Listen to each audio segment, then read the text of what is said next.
And especially if you don't have kids, it's almost impossible to make friends coming out of college. It's very difficult. Because what? You go to work and a lot of people work from home.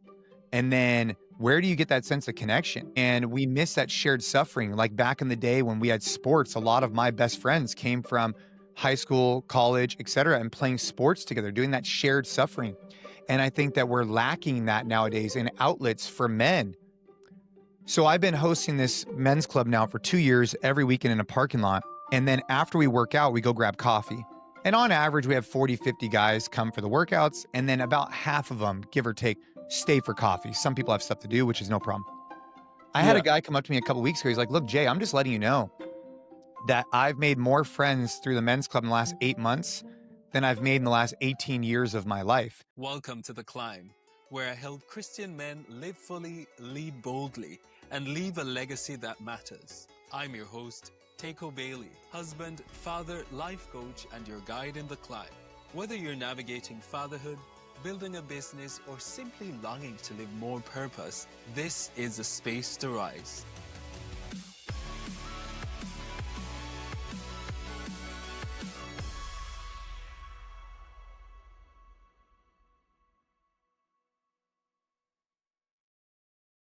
Well, Jason, it's good.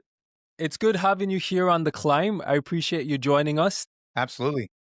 You know, you've been in the fitness industry for a number of years, and you are the winner of a CrossFit championship, and you're the founder of Train Hard.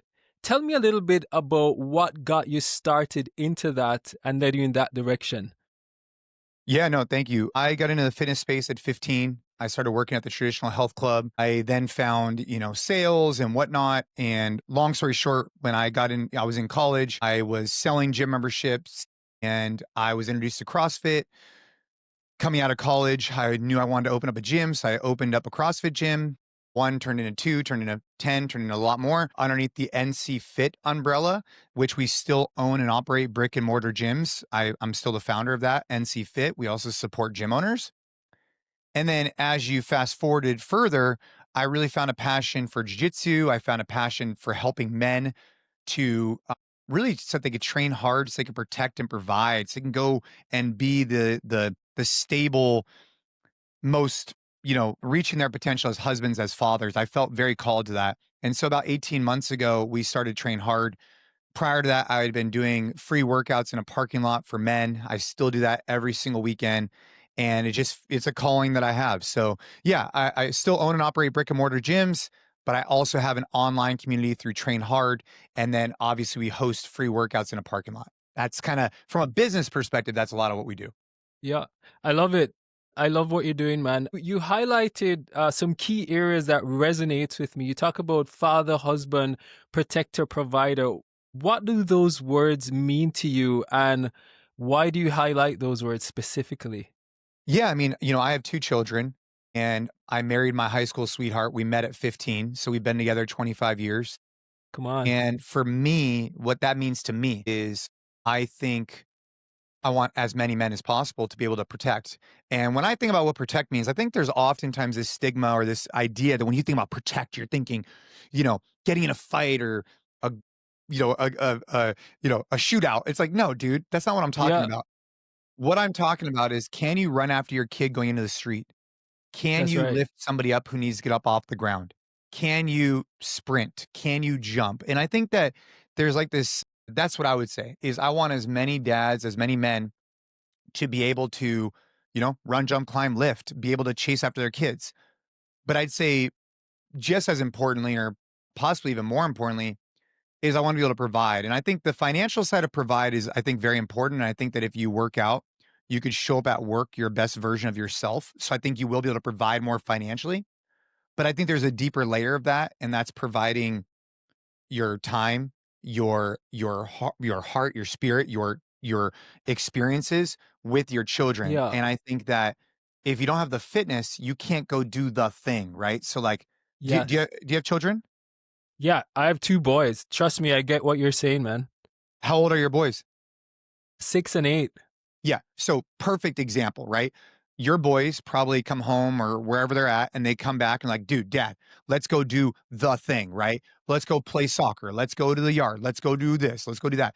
And, my son is 11, my daughter's 14, and it's a goal of mine to help as many men. I also work a lot with law enforcement too, but it's a goal of mine to work with as many men as possible to help them be able to do those things, because what I don't want them to do is wake up 10 years from now and they've been out of shape, tired, and saying no when they could have said yes, because then those kids, Yeah. they go out of the house and that opportunity is gone. So true, so true. And I think it's happening to a lot of us in different ways. So I definitely love how you're pushing that. Was there a time that you experienced any major setback that kind of channeled you to go in this direction? I think that it was more I wouldn't say it was a setback. I would say that it was it felt like more of a calling. So I started gyms in 2008. I competed professionally in CrossFit for a decade.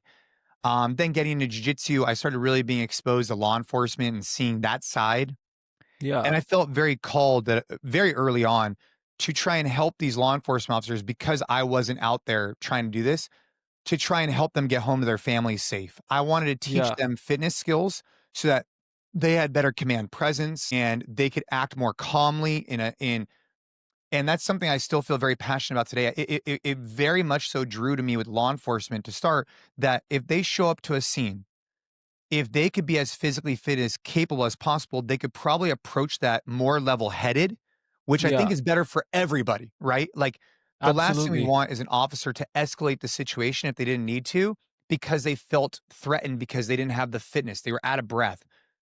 So I started doing that, and that really felt called, and then I'd say just really observing the men that I was around and saying to myself, "Dude, I just want my friends to be able to go do stuff with their kids," and that's really what continued to call to me, right? And Yeah. now here we are years later. What are maybe two of the biggest struggles that you think or that you would say you've observed men going through, and what's one way that you've kind of helped them to navigate that? I feel like as dads sometimes there's a lot of pressure in different ways.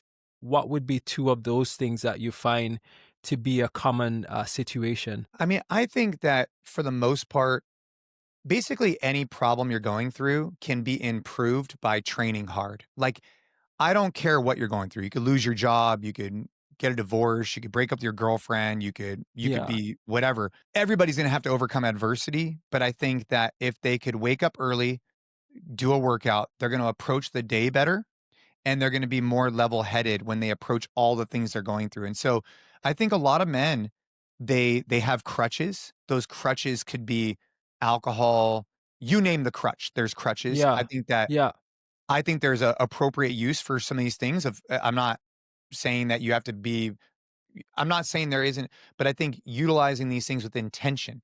If you're finding that a lot of guys getting wrapped up behind porn addiction, alcohol, nicotine, you name the addiction, there's all these crutches. And I think what's important is to find a way to utilize them with intentionality and not just as this thing that just constantly comes in their life. This idea that guys come home from work and they have 3, 4 beers every day, not because like it's a moment they're sharing with a friend or with their wife, but just because it's out of habit. I think that's something we try and work with guys on. And then, of course, I think no matter what they're going through in their life, if we could just get them to get some movement going, it starts to earn their confidence and they start to feel better. And, over my lifetime, I've had to overcome adversity, whether it was competing at the CrossFit Games and having to, yeah. overcome hardship there, or, my daughter was diagnosed with leukemia in 2016. That's a hardship that we had to overcome. Ooh, I've had other hardships come up through mental health with family members. And like each time those things came up, training always made it better, and so that's what we try and encourage guys. We're not gonna solve all your problems, but it sure as hell is yeah. gonna make your day better. Come on, come on. I love it. In the climb, and one of the things I love to highlight is that, I think all of us, we go through seasons where we're in the valley and then we Mhm. need a brother or a community or somebody to kind of help us climb up the mountainside. Mm. And I think just camaraderie and community support are such a major part of the things that kind of help us push forward. How do you see men today kind of living that out? Because I've been noticing from talking to different friends and doing different questionnaires, there's a lot of isolated men. And I think some of us just don't know how to break out of that zone.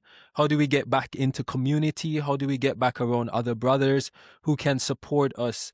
How have you found the group training that you do kind of help with some of that? Well, I mean, I think obviously, I think you're hitting the nail on the head. So for example, you have two young boys, and as they start to play sports, whether it's soccer, football, basketball, you name it, whatever, you start to then, make some friendships with the parents, or maybe your Yeah, kids go to school and you start making friendships, or for those people that are homeschooled, maybe they have a co-op or whatever. I think that if you're a guy out there, and especially if you don't have kids, it's almost impossible to make friends coming out of college. It's very difficult, because what? You go to work, and a lot of people work from home, and then where do you get that sense of connection? And yeah, we miss that shared suffering. Like back in the day when we had sports, a lot of my best friends came from high school, college, etcetera, and playing sports together, doing that shared suffering. And I think that we're lacking that nowadays in outlets for men. So I've been hosting this men's club now for 2 years every weekend in a parking lot, and then after we work out, we go grab coffee. And on average, we have 40, 50 guys come for the workouts, and then about half of them, give or take, stay for coffee. Some people have stuff to do, which is no problem. I had a yeah. guy come up to me a couple weeks ago. He's like, "Look, Jay, I'm just letting you know that I've made more friends through the men's club in the last 8 months than I've made in the last 18 years of my life." And Man, and that's huge because what happens is you don't feel so isolated. You feel like there's somebody to call. You feel like there's a conversation, and you could have your spouse, you could have your kids, you could have your work, but when you have a friend you could go and do a workout with and just have like some shared, just have a conversation about life. I think that's a missing piece. I think you're we've never been more connected, yet we're so alone because of social media and because of the way the internet has changed our lives. so true. So true. You also do a podcast, am I correct? Yeah, I have the Jason Cleep podcast. We riff on there about subjects that are on our mind. Yeah. Yeah. What do you find is maybe your most viewed topic, or maybe the topic that stands out to you the most as it relates to men and fathers, if any? I mean, I think in general we talk a lot about raising young boys and raising obviously young women as well, and the role that we play as husbands and fathers in guiding that. I think that we Yeah. take on a big responsibility. And I think that anybody listening who is a parent, they signed up for this. Like just like you would tell a police officer or whatever, like, hey, you took an oath to like, this is your job. With that job comes these requirements. It's like when you decided to have children, like you chose to take on this responsibility. No one forced you. And with that, it also comes where you need to train. You need to work out. You need to be healthy for them. You need to embody this commitment and hard work, and that'll shine light onto them. And then raising young boys in particular to not be bullies and to treat Yeah. people a certain way. I think something physical is so important in that. Like my son and I, we grapple regularly, Yeah. and I think that you don't have to grapple, right? You could do all kinds of sports, but I think having a father figure, and it doesn't have to even be, you know, you could just find a male presence in a young Mhm. boy's life that embodies this idea of treating others the way you want to be treated. I think will Yes. help build that young boy's confidence so that later on in life they don't have to break people down to build themselves up. That's really Yes. important for me. I love that. I love how you connected those two pieces there. And I do agree with you. Like the father son connection, it is so important, especially in those, I guess we would call it rough housing sometimes, or as you say, other types of activities that you can be more engaged with your sons. I think, you know, being in the Western side of the world, our boys don't necessarily get to have what you'd call maybe a rite of passage. Yes. So, or at least not many of us practice that. And so I think there's this disconnect between transitioning from boyhood into manhood. Mm. And, if men are not aware of the shift when that happens, you can be in a marriage and you're still not necessarily showing up in the ways that you really should. So I think a lot of these things are so important and so needed. Yeah, the rite of passage is really interesting. I don't know where it's gonna go in Western culture because, like, you're right. I can't speak for all the cultures that do this, but historically, like I spent some time. I've been to Africa a few times, and in Africa in particular, the tribes will have a traditional like, hey, you were a boy, now you're a man, and it comes with a ceremony and a bunch of other things. That's an example, Yes. right? And I'm sure many Yes. other cultures do it. That's just the first one that comes to mind, right? Yeah. But I wonder in Western, to your point, what can we do? And I think there's some groups that are coming up that are trying to create like a moment where sons and dads can come together and go through something very hard together, and then at the Yes. end kind of have that. But I think we're gonna have to create that because it isn't commonplace in our culture right now, is I guess the point I'm trying to make. It's true. You know what? There's a guy, John Tyson, and he writes a bunch of books. One of them is The Intentional Father, and he's really good. He came up with a course called Primal Path. I think he's originally from Australia, but such a good book to read, and I would recommend him to anyone. The Primal Path course, I haven't done it myself yet because my boys are just not old enough, but it's one of those courses that I think any dad should consider doing with his son as we talk about rites of passage and just kind of building that deeper connection between father and son. Yeah. You juggle a lot of things as a father, as a husband, as a businessman. What keeps you grounded and how do you stay, just kind of connected and, balancing all those areas in life? How do you do that? I mean, I think that I've had to learn the hard way over the years. I saw some pretty early success at a pretty young age. I at 21, 22, I won the CrossFit Games. I started a company that started doing pretty well. We saw some tremendous growth over the next, decade, not only just professionally winning the CrossFit Games and then, getting back on the podium and whatnot, but also in the business. Um, I also had some major sponsorship opportunities come in through Reebok and others.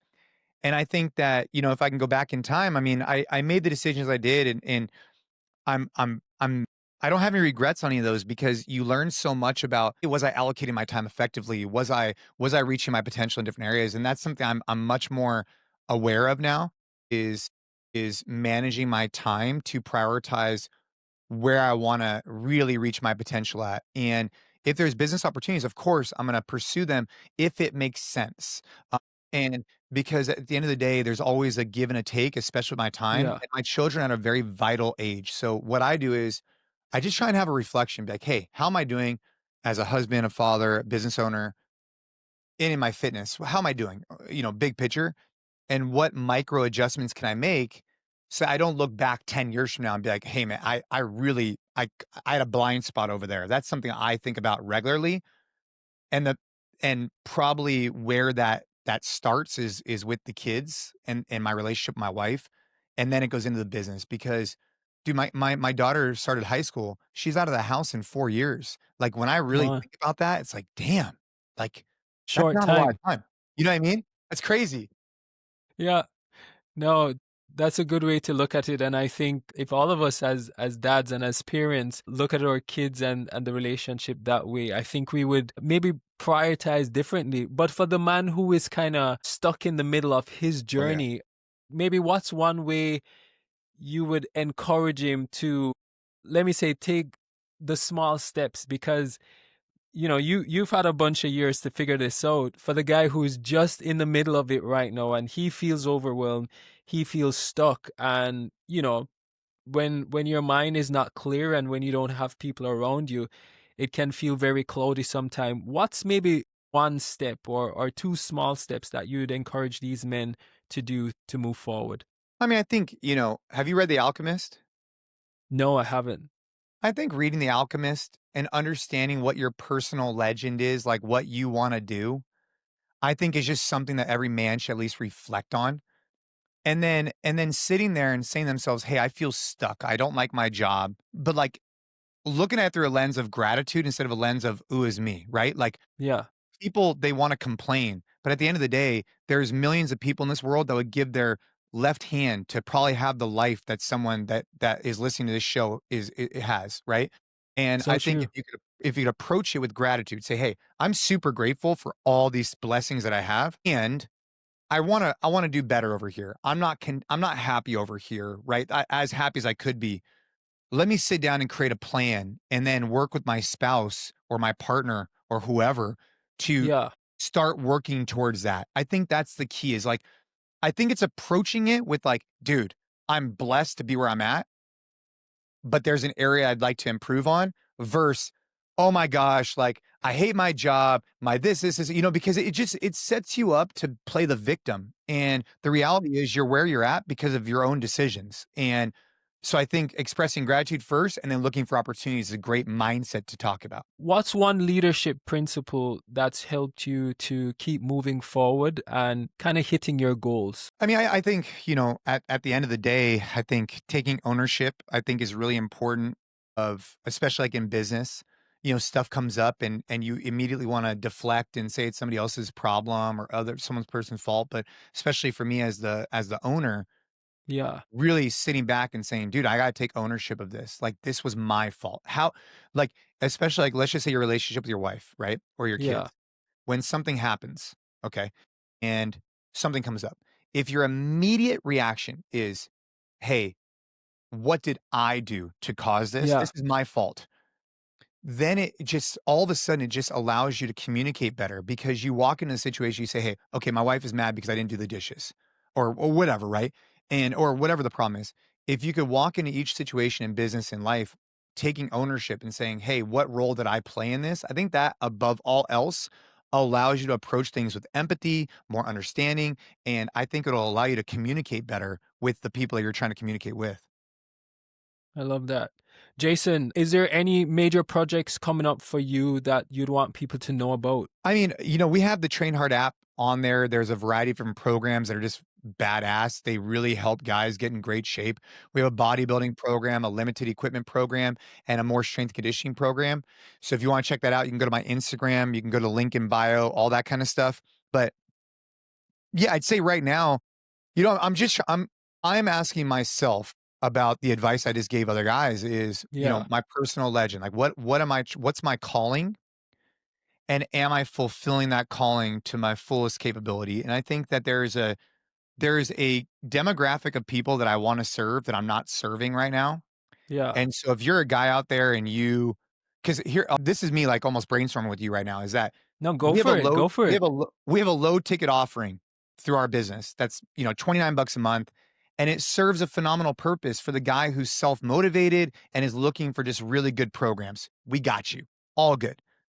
But if you lack the discipline, if you lack the accountability, I don't have a good solution for you today, but I'm Mm-hmm. rolling out something that I think is gonna solve a lot of guys' problems. But with that has to come a price tag that allows them to take it seriously. And I haven't done this in 20 years in the fitness space because I've always wanted to try and make it approachable. But what I'm Yeah, learning is that there's a lot of guys out there who need to pay up to pay attention so that we could change their life over 90 days. So if that's you, hit me up over Instagram, send me a DM because I'm looking to pursue a 3-month cohort of guys that I'm really going to change their lives, but I need them to be all in or just don't be in at all. come on. My final question before we head off. You talk a lot about calling. That's a very full word. Would you say somebody who is purpose driven kind of finds their calling or sense what their calling is? Or how would you encourage one to tap into his calling? Hmm. I mean, I think that to truly, this is just my opinion as of today, it's evolved over the years. I think to truly understand your calling, you need to reflect on your faith and you need to have an open mind and start listening to what is being presented to you. And for me, that has been a journey over the last 5-10 years that I've been pursuing, and it's only the last year or two that I really feel like God is showing me what he wants me to do. And I think the reason for that is I've became more open. And Yeah. I'd encourage people to keep an open mind, especially with faith, especially as you get older, because when you could find that and you could really keep that as an anchor in your life, it's powerful. I love that. I love that. And I think you're spot on. There is an essence of God in your calling. And I think once we align those things together, it's some of the pieces that are shifting usually tend to fall into place. You still might have to do a bit of work, but it makes life feel a little bit more manageable and gives you a deeper sense of purpose that you're doing something that's much bigger than yourself, which is pretty much what you're doing here. Yeah, no, yeah, 100%. I agree fully. Jason, I absolutely love what you're doing with your program, Train Hard. And I love how you highlight just the different areas of men being protectors, providers, and just showing up in different areas of their lives. You talk about training hard and everything else will fall in place. I think that's such a good motto to have in anything that we do in life. And I think we need more people like you doing programs that you're doing to help men kind of bond and find community where they can connect and talk with each other about what's happening in our daily lives. Is there any last words you'd want to share with anybody who is listening to our conversation? I would just say, if you're not currently working out, stop whatever you're doing right now and go do some burpees, go for a walk. It Come is on. the greatest gift you can give yourself is to take care of your body and the greatest gift you can give your family. So if you're not doing it, you need to start right now. Send me a direct message on Instagram if you want to join our cohort. But more important than anything, stop whatever you're doing and just go for a walk. That's it.